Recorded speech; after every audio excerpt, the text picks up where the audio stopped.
En este vídeo de introducción vamos a tener una toma de contacto con el método. Este curso consta de 8 partes que nos guiarán para entender de manera sencilla y práctica cómo funciona el sistema TOC, también conocido, como decíamos, teoría de las limitaciones, de las restricciones o en inglés Theory of Constraints, de donde vienen sus siglas TOC, pero que es más conocido como teoría de los cuellos de botella. Esperamos que al finalizar el curso puedas concluir si este sistema o filosofía de producción es compatible o conveniente con tu empresa productora. Las partes en las que se divide el curso son: en primer lugar, haremos una breve introducción o descripción del sistema, es decir, nos ubicaremos, entraremos en materia. Después, revisaremos la historia del sistema. Siempre nos ayuda a entender en qué entorno se produjo su primera aplicación para comprender mejor la metodología, para pasar a analizar después en qué casos es conveniente su utilización. Seguidamente haremos una comparativa con los principales métodos de gestión, un poco para ubicar en qué condiciones está nuestra empresa y por lo tanto qué método puede ser el más conveniente para nosotros.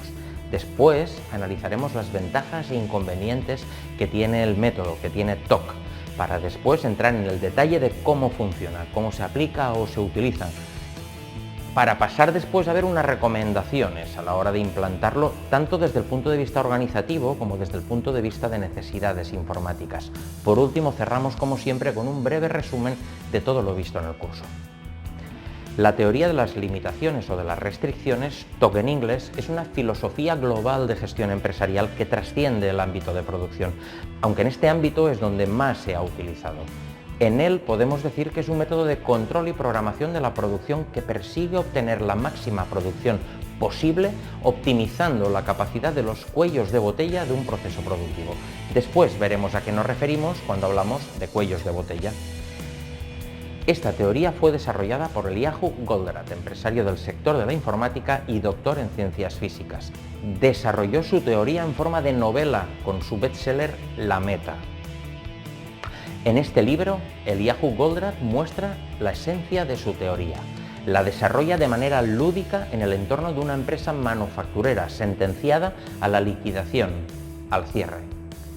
Su gerente, Alex Rogo, tiene 3 meses para recuperar la rentabilidad de la empresa y la estabilidad de su familia, ya que por problemas en su trabajo se ve afectado a nivel personal y familiar. Un libro apasionante, que por el método socrático, es decir, lanza preguntas en forma de reto y obliga a la reflexión, hace pensar al lector para que llegue a la solución a través de sus propias conclusiones. Es un libro de ingeniería de organización, pero para todos los públicos. Os adjuntamos en el material un resumen del mismo, aunque os recomiendo su lectura, que os será útil, tanto a nivel personal como profesional. También os adjuntamos una película que hemos rescatado del baúl de los recuerdos, que aunque está muy mala calidad, nos puede servir de orientación de cómo transcurre el argumentario del libro, que al final es lo importante. La teoría de las limitaciones o de las restricciones, TOC del inglés Theory of Constraints, es un método de control y programación de la producción que persigue obtener la máxima producción posible optimizando la capacidad de los cuellos de botella del proceso productivo. Esta teoría fue desarrollada, como decíamos, por Goldratt, que se dedicaba en aquel entonces al sector informático. La esencia de la teoría de las restricciones se basa en 5 puntos correlativos en su aplicación, secuenciales, que ahora enumeramos y que después profundizaremos en cada uno de ellos. El primero es identificar las restricciones del sistema, los limitadores, lo que llamamos cuellos de botella, las máquinas que no van al ritmo de los demás y que suponen un freno. En segundo paso, decidir cómo explotarlos, es decir, cómo aumentar la capacidad de estos cuellos de botella. Pensaremos en un plan para exprimir al máximo estos cuellos de botella. En tercer lugar, subordinaremos todo a la decisión anterior. Los cuellos de botella requieren de una atención especial y de todos los medios disponibles. En cuarto lugar, superaremos la restricción del sistema, es decir, elevaremos su capacidad. Y en quinto lugar, si en los pasos anteriores se ha roto una restricción, ha aparecido otro cuello de botella, regresaremos al paso 1 para no permitir la inercia, es decir, si al resolver un cuello de botella se provoca otro en el otro punto del sistema, en este nuevo cuello de botella se ha de hacer lo mismo que estamos diciendo ahora, los pasos anteriores, los 4 pasos anteriores, sin abandonar lo adoptado en el primero. Para ello, el método considera que existen tres tipos de limitaciones: las limitaciones físicas, las limitaciones políticas y las limitaciones de mercado.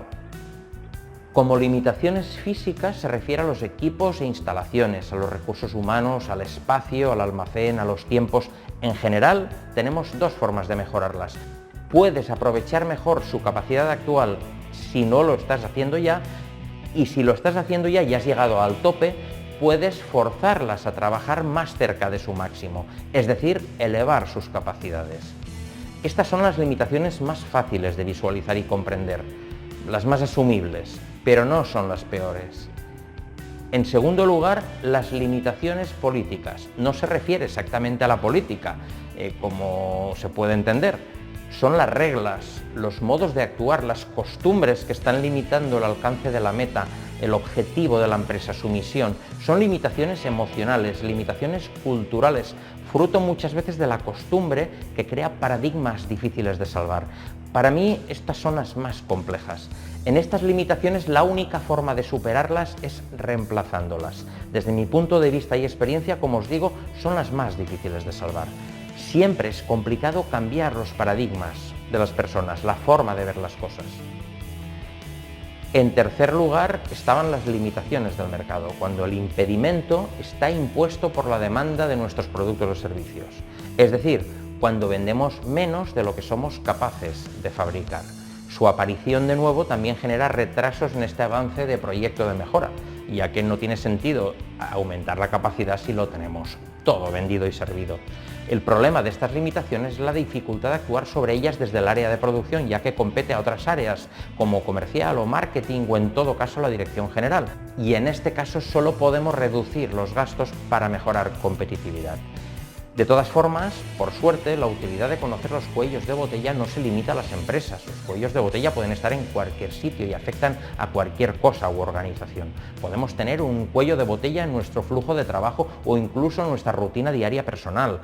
También, de hecho, se suele usar la palabra en el área de tecnología, en referencia a un dispositivo que tiene las piezas descompensadas, en el que un componente no rinde a la par que el hardware que lo acompaña, limitando el rendimiento global de la máquina. Normalmente los cuellos de botella son fáciles de detectar. Cuando tienes uno, el trabajo se amontona justo antes del cuello de botella, produciendo un tapón que crea una inactividad después del cuello de botella. Para entenderlo mejor, imagínate un ejemplo: el correo electrónico es un cuello de botella si necesitas una respuesta para acabar un informe y no puedes avanzar sin la respuesta. El proceso total de redacción del informe irá al menos tan lento como la parte más lenta. Por lo tanto, no podrás terminar el informe hasta recibir la respuesta en ese mail. Como resumen, en nuestro ámbito de producción, TOC persigue obtener la máxima producción posible optimizando la capacidad de los cuellos de botella de un proceso productivo. En el próximo capítulo veremos la historia del sistema, del método, que siempre nos ayuda a visualizar los conceptos que provocan su origen.